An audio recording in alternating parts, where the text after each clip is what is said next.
Hello everyone, welcome to another new blog. কলকাতায় থেকে তোমরা যদি একটা সাউথ ইন্ডিয়ান ফ্লেভার পেতে চাও তাহলে তোমাদের চলে আসতে হবে এই ক্যাফেটাতে। এটা হলো Ramani cafe, royal Calcutta turf ক্লাবের ভেতরে। তোমরা কিন্তু গুগলে রামানি দিয়ে সার্চ করলে কিছু আসবে না, সেই জন্য তোমাদের চলে যেতে হবে রয়্যাল ক্যালকাটা টার্ফ ক্লাবে। তোমরা প্লিজ একটু জেনে নিও যে রয়্যাল ক্যালকাটা টার্ফ ক্লাবের ঠিক কোন গেটটা দিয়ে ঢুকলে রামানি ক্যাফেতে যেতে পারবে, কারণ সব কটা গেট দিয়ে কিন্তু নন মেম্বার্সদের অ্যালাউ করে না ওরা। তোমরা এটা প্লিজ একটু জেনে নিও। আর অ্যাড্রেসটা যদি জানতে চাও, এটা হচ্ছে এজিসি বোস রোডে। ঠিক আছে, এবার চলো ক্যাফেটা তোমাদের একটু দেখাই। বাইরেটার লুকটা তো অসাধারণ, বাট ভেতরটা তার থেকেও অনেক বেশি সুন্দর। এখানেও বসে তোমরা কিন্তু খাবার এনজয় করতে পারো, আর যদি তোমরা এসিতে বসতে চাও তাহলে তোমরা ভেতরে যেতে পারো।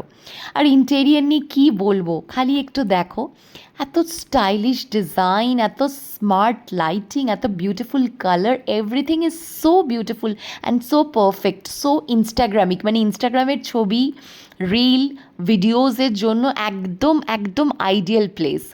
আমার তো ভীষণ ভালো লেগেছে। আর পুরো ক্যাফেটাতে না একটা সাউথ ইন্ডিয়ান মিউজিক, জানি না, আমার মিউজিকের ব্যাপারে খুব একটা আইডিয়া নেই, একটা শাস্ত্রীয় সঙ্গীত, তার খালি সুরটা মানে মিউজিকটা সবসময় আর সেটা শুনতে এত ভালো লাগছিল, এত রিল্যাক্সিং, খুব ভালো লাগছিল। এইবার দেখো সাউথ ইন্ডিয়ান গড অ্যান্ড গডেসের ছবি সব জায়গায় দেওয়ালে সুন্দর করে টাঙানো। আর এই দেখো কি সুন্দর না, আগে কেন পেলাম না এই ক্যাফেটার খোঁজ কে জানে। আমি খুব একটা ক্যাফে লাভার্স নই, খুব একটা বাইরে ভিজিট করতে, ক্যাফেতে গিয়ে খেতে পছন্দ করি না। তো এখানে এসে খুব ভালো লাগছে। আর সাউথ ইন্ডিয়ান খাবার খেতে আমার খুব ভালো লাগে। অথেন্টিক সাউথ ইন্ডিয়ান খাবার খুব কম খেয়েছি আমি, আজকে এখানে এসে টেস্ট করব। আর তোমাদেরকেও বলে দেবো কেমন খেতে। আজকে এই ক্যাফেটা খুঁজে বার করতে একটু ঘুরতে হয়েছিল ঠিকই, বাট ইটস ওয়ার্থ ইট। দেখো এখানে সব কিছুতেই একটা সাউথ ইন্ডিয়ান টাচ কিন্তু তোমরা দেখতে পাবে। মেনু কার্ডের ওপরের পিকচারটা একবার দেখো। এইবার মেনু কার্ডটা খুলবো আর খুলে দেখে নেবো এখানে কী কী পাওয়া যায়। সাউথ ইন্ডিয়ান তো সমস্ত খাবার এখানে অ্যাভেলেবেল। সাউথ ইন্ডিয়ান খাবার ছাড়াও ছোলে বাটোরে, তারপর হচ্ছে পাও ভাজি, কোল্ড কফি, মালাই ব্রেড, বাটার ব্রেড, এইসবও এখানে অ্যাভেলেবেল ছিল। তো সাউথ ইন্ডিয়ান ক্যাফেতে এসেছি, সাউথ ইন্ডিয়ান খাবার তো অবশ্যই অর্ডার করব। তাও একটু খুঁজে খুঁজে দেখছিলাম। এটা ছিল একটা স্পেশাল থালি, রামানি থালি। এটা সবসময় অ্যাভেলেবেল থাকে না, 12 to 4 PM তোমরা এটাকে পাবে। আমরা প্রথমেই অর্ডার করে নিয়েছিলাম ডোসা, দুটো ফিল্টার কফি আর মেয়ের জন্য ফুচকা। আর আমার বর নিয়ে নিয়েছিল বাটার ইডলি। আমার না এখন একটু রিল্যাক্স লাগছে। আজকে নিজেই ইনস্টাগ্রাম থেকে বার করে ক্যাফেটা বার করেছি, তারপর ক্যাফেটা খুঁজে পেতে এত সময় লেগেছে। এরপর যদি অ্যাম্বিয়েন্স খারাপ হতো, খাবার দাবার খারাপ হতো, তো আমার বর আমাকে কথা শোনাতে ছাড়তো না। যাই হোক, আমার বর আর মেয়ে এই ক্যাফেতে এসে কিন্তু খুব খুশি, ওদের সব কিছু খুব পছন্দ হয়েছে, তাই আমিও খুব হ্যাপি। এই দেখো আমাদের মশালা ডোসা চলে এসছে, ফিল্টার কফিও চলে এসছে। একদমই বেশিক্ষণ ওয়েট করতে হয়নি, ওই 15 to 20 মিনিটসের মধ্যেই চলে এসছে।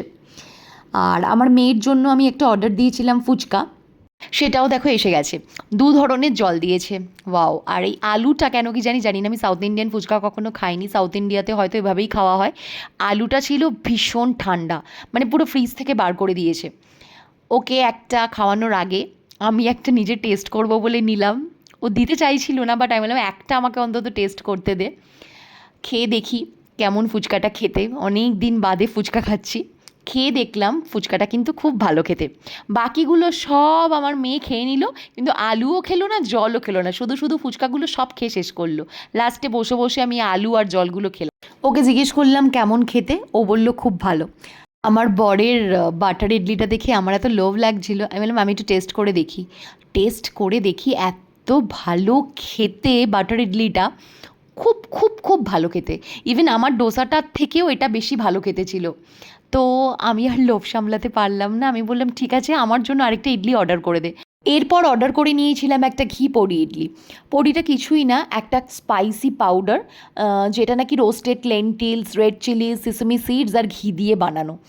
আর সেই ঘি পড়ি ইডলি এত এত ভালো খেতে ছিল, আমার লাইফে খাওয়া সব থেকে বেস্ট ইডলি। একটু স্পাইসি বাট ভীষণ অন্যরকম ইউনিক টেস্ট, আর ভীষণ ভীষণ ভালো।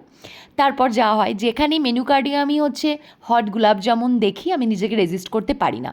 অর্ডার তো দিয়ে ফেলেছি, এবার খেতে গিয়ে মুখটাকে ফেললাম পুড়িয়ে।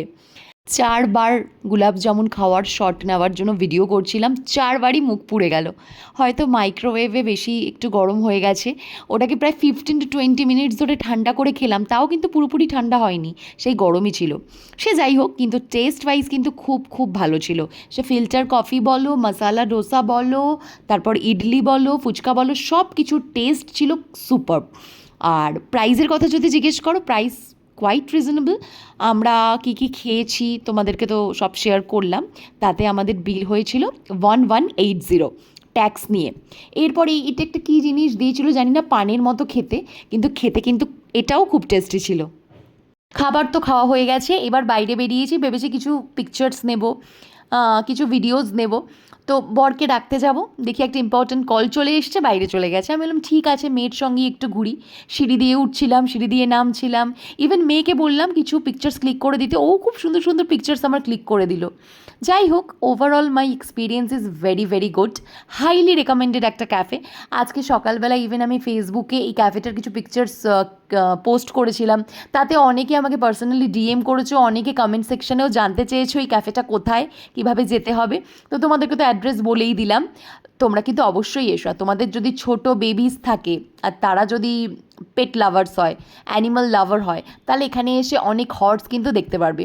আমার মেয়ে তো এতক্ষণ ধরে ঘুরলো ক্যাফেতে, এখন বাইরে ওয়েট করছে, ও হর্স না দেখে বাড়ি যাবে না। যদিও ক্যাফেতে ঢোকার সময়ও আমরা হর্স দেখেছি, কিন্তু আরেকবারও হর্স দেখতে চাই। পেছন দিক থেকে না তোমরা সেকেন্ড হুগলি ব্রিজ দেখতে পারবে, রেস কোর্স দেখতে পারবে। রেস কোর্সে অবশ্য এন্ট্রি রেস্ট্রিক্টেড, কারণ ওটা অনলি ফর দ্য মেম্বার্স। তো সেটা তোমরা গেলেই, এখানে আসলেই জানতে পারবে। আমার মেয়ে তো এদিকে হর্স দেখেই চলেছে, ওকে বলছি চল চল চল, কিছুতেই আর বাড়ি যাবার নাম নেই। যেখানেই যায় সেখানে এরকমই করে, বাড়ি আর যেতে চায় না। বাইরে বেরোলে ঘরে ঢুকতে আর ওর ইচ্ছে করে না। অনেক বুঝিয়ে সুঝিয়ে এলাম চল এবার বাড়ি যাওয়া যাক, ক্যাফে ঘুরলি, হর্স দেখলি, অনেক এনজয় করলি, এবার বাড়িতে চল। এখন বিকেল শেষ হয়ে গেছে, সন্ধে নামছে, এই সময়টা আরও ভালো লাগছে দেখতে। সানসেটের সময় এখানে যদি তোমরা ভিজিট করো, সব থেকে বেশি এনজয় করবে। একদিকে ভালো হয়েছে এখন বৃষ্টিটা কমে গেছে। বৃষ্টিটা যদি না কমতো তাহলে বাইরেটাও বেশি ঘোরা যেত না, তোমাদেরকে দেখাতেও পারতাম না। বৃষ্টিটা এখন প্রায় পুরোপুরি কমে গেছে। যাক, আজকের দিনটা খুব ভালো এনজয় করলাম, খুব খুব খুব মজা করলাম। খাবারও খুব ভালো ছিল, মেয়েও খুব এনজয় করেছে, আমার বরেরও খুব ভালো লেগেছে। ভালো লাগে যখন নিজের মানে আমার রেকমেন্ডেশনে কেউ কোনো জায়গায় যায়, তারপর সেখানে গিয়ে তারাও বলে তারাও এনজয় করেছে, তখন সেটা কিন্তু খুব ভালো লাগে। আর তোমাদের যদি এই ব্লগটা ভালো লেগে থাকে তাহলে প্লিজ ফলো করে দিও। বাই।